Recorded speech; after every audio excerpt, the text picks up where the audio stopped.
ગુજરાત ન્યૂઝમાં આપનું સ્વાગત છે। રાજસ્થાની સમાજની પરંપરા મુજબ ધૂળેટીના દિવસે ફરી એકવાર વરરાજા બનીને હોળી માતાના દર્શન કર્યા। રાજસ્થાની પરંપરા મુજબ ધૂળેટીના દિવસે ફરી એકવાર વરરાજા બનીને હોળી માતાના દર્શન કર્યા। રાજસ્થાની સમાજની અનોખી પરંપરા છે કે ધૂળેટીએ વરરાજા પત્ની વગર ફરે છે મંગળફેરા।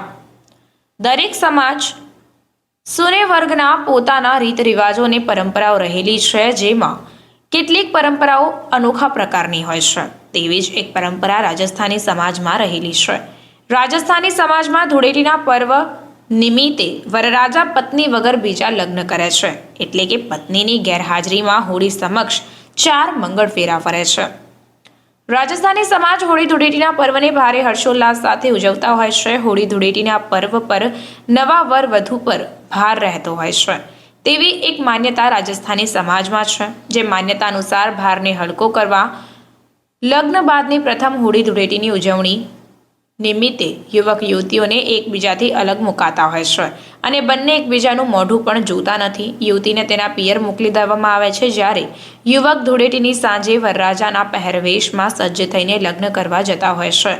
તેમ વરઘોડો કાઢવામાં આવે છે, જેમાં સ્વજનો જોડાતા હોય છે અને વરરાજાના પહેરવેશમાં સજ્જ થયેલા યુવકને હોળી પ્રગટતી હોય છે ત્યાં લઈ જવામાં આવે છે અને જ્યાં યુવક હોળીના 4 ફેરા ફરી પોતાના પર અને પત્ની પર રહેલ ભાર દૂર થાય તેવી પ્રાર્થના હોળી પાસે કરતો હોય છે। આમ લગ્ન બાદ રાજસ્થાની સમાજમાં પતંગ હોળી ધૂળેટીની ઉજવણી થતી હોય છે। તેવી જ રીતે જન્મેલ બાળકને પ્રથમ હોળીની વિશેષ ઉજવણી થતી હોય છે। બાળકને વરરાજાનો પોશાક પહેરાવી બાળકના કાકા હોળીના ફેરા કરાવતા હોય છે।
સમાચારોની અવનવી અપડેટ્સ માટે જોતા રહો સેક્યુલર ગુજરાત ન્યૂઝ.